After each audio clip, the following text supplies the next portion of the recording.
Hello guys, in today's video I will be showing you how to fix Chatgpt bug problem. So the answer is easy, just go to the settings and then scroll down to the apps section and then go to the search and search Chatgpt and then go to the storage, and here you will find this clear cache option. Click on it. Now you can go check it if it worked, and if it didn't you can try to restart your phone or turn the Wi-Fi off and on, or the Bluetooth or the airplane mode. Also you can try to clear data, but be careful. If you clear data, all this application's data will be deleted. This includes all files, the settings, the accounts, the databases, etc. So be careful if you want to clear your data.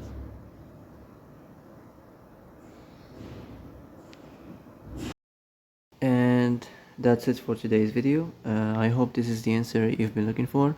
If you like this video, don't forget to like and subscribe, and see you in the next video. Thanks for watching.